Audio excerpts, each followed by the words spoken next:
नमस्कार दोस्तों, Yashwant Jaiswal YouTube channel में आप सभी का बहुत बहुत स्वागत है। इस वीडियो में हम बात करने वाले हैं कि ये जो दिस होता है इसका मतलब क्या होता है और इसे हम यूज कैसे करते हैं। ठीक है, अगर कोई भी सेंटेंस है, कोई भी वाक्य है तो हम उसमें इसका यूज कैसे करेंगे, इसका मतलब क्या होता है, इन चीजों के बारे में हम इस वीडियो में देखेंगे। तो चलिए वीडियो को शुरू करते हैं। तो सबसे पहले तो ये बात आती है कि ये जो दिस है, दिस को हिंदी में कहते हैं यह। इतना आप लोगों को क्लियर हुआ। अब इसका देखो यूज क्या होता है। यूज के पहले आपको छोटी सी चीज ये ध्यान देना जरूरी है कि ये जो दिस है ना, दिस का यूज हम तब करेंगे जब कोई चीज सिंगुलर में हो। क्या हो? सिंगुलर। सिंगुलर का मतलब क्या होता है? सिंगुलर को हिंदी में कहते हैं एक वचन। क्या कहते हैं? एक वचन। एक वचन का मतलब ये है, यानी सिंगुलर का मतलब ये है कि कोई भी जो चीज होगा वो केवल एक होगा। ठीक है, कोई भी जो चीज होगा ना, आप इतना ध्यान दीजिएगा, जो भी चीज होगा वो केवल क्या होगा? एक होगा। तो उसी को हम हिंदी में कहते हैं एक वचन और इंग्लिश में कहते हैं सिंगुलर। इतना आप लोग को समझा? तो दिस का हम यूज तब करते हैं जब कोई चीज केवल एक होती है, लेकिन वो एक तो होगी, लेकिन एक के साथ ये भी तो बात आती है ना कि वो जो चीज होगी वो हमारे पास में होगी या फिर हमसे दूर होगी। ये भी आपको ध्यान देना बहुत जरूरी है। तो अगर कोई चीज केवल एक है और वो हमारे बहुत पास में है, क्या है? वो हमसे बहुत पास में है, तो हम वहां पर क्या करेंगे? दिस का यूज करेंगे। यानी वो जो चीज था वो तो एक वचन यानी केवल एक था, लेकिन एक के साथ क्या था? वो जो चीज था वो हमसे बहुत पास में था। क्या? कहाँ था? पास में। ठीक है, यदि कोई चीज हमसे बहुत पास में है तो वहां पर हम क्या करेंगे? दिस का यूज करेंगे। हाँ या ना? इसी को इंग्लिश में क्या कहेंगे? Close to us. क्या कहेंगे? Close, CLOSE, close to us. Close to us इसका मतलब है कि वो हमसे बहुत पास में होगा। क्लोज टू अस का मतलब है पास में, ऐसा।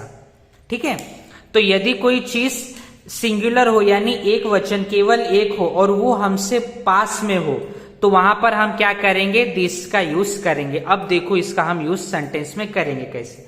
जैसे कि पहला देखो सेंटेंस क्या बोला है? यह एक मार्कर है। हाँ या ना? अब देखो ये ध्यान रखो, कोई भी चीज का मैं बात कर रहा हूं तो कोई भी चीज का मतलब क्या है? वहां पे इंसान भी हो सकता है या फिर कोई वस्तु भी हो सकती है। ठीक है, ये ध्यान देना। या तो कोई पर्सन या फिर कोई ऑब्जेक्ट। अगर कोई पर्सन भी आपसे बहुत पास में है तो भी आप दिस का यूज करोगे, और अगर कोई ऑब्जेक्ट भी आपसे बहुत पास में है तो वहां पे भी आप दिस का यूज करोगे। अगर आपको बताना है ना, हाँ, कि वो चीज मेरे पास में है या फिर वो चीज मेरे पास में तो है लेकिन उसके बारे में आप कुछ बताना चाहते हो, तो वहां पे भी आप क्या करोगे? दिस का यूज करोगे। जैसे कि अब देखो यहाँ पे सेंटेंस है, यह एक मार्कर है। क्या बोला? यह एक मार्कर है। जैसे मान लो ये जो मैं मार्कर से आपको लिख के बता रहा हूं, ये क्या है? एक मार्कर है। हाँ या ना? वो मेरे क्या है? बहुत पास में। तो मैं इसको कैसे लिखूंगा इंग्लिश में? देखो क्या लिखूंगा? This is a marker. ठीक है, क्या लिखूंगा? This is a marker. यह एक मार्कर है। क्लियर हुआ? अब क्या हुआ? ये जो मार्कर था मेरे पास में था, तो मैंने क्या बोला? अरे देखो, मैंने इंग्लिश में बोला दिस इज अ मार्कर, यह एक मार्कर है, ऐसा। क्लियर हुआ आप सभी को? अभी उसके बाद अगर मैं कहता हूं कि मेरा घर है और मैं मेरे घर के बहुत पास में खड़ा हूं, तो मैं कैसे कह सकता हूं? या फिर मैं किसी मेरे दोस्त को बता रहा हूं, अरे देखो भाई, या फिर मेरे कोई भी दोस्त है उनको मैं बता रहा हूं कि भाइयों देखो ये मेरा घर है, यह मेरा घर है। इसका मतलब क्या है? मैं मेरे घर के बहुत पास में हूं और मैं उनको बता रहा हूं कि हाँ यह मेरा घर है। तो कैसे बोलूंगा मैं इंग्लिश में कि दिस इज माई हाउस। है ना? दिस इज माई हाउस, यह मेरा घर है। इतना आप लोग को समझा? सभी को समझा?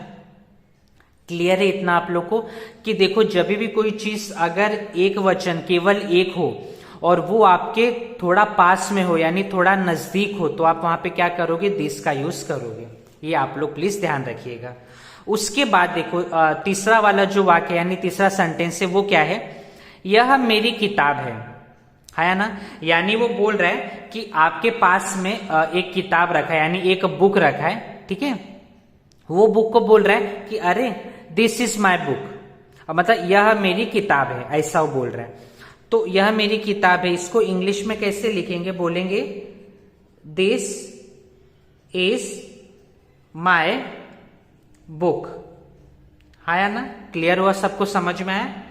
तो क्या क्या लिखेंगे, दिस इज माई बुक, यानी यह मेरी किताब है। कैसा हो गया था कि जैसे मान लो मेरे पास में एक किताब बुक रखा था, तो मैंने बोला अरे मेरा कोई दोस्त था, उसने मुझे बोला अरे ये किसकी बुक है, तो मैंने उसको बोला ये मेरी बुक है या फिर ये मेरी किताब है। तो उसको इंग्लिश में कैसे बोलूंगा, this is my book, this is my book, ऐसा।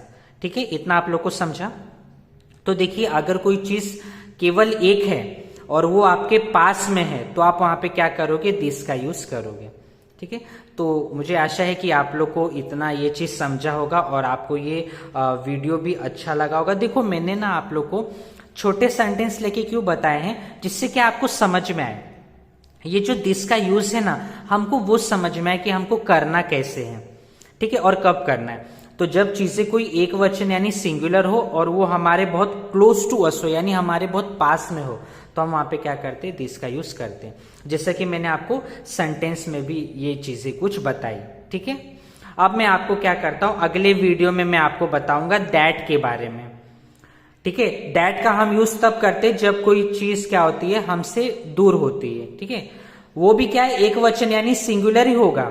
वहां पर भी कोई भी चीज जो है जब सिंगुलर होगा ना, तो वहां पर भी हम दैट का यूज करेंगे, लेकिन वो चीज हमसे दूर होगा।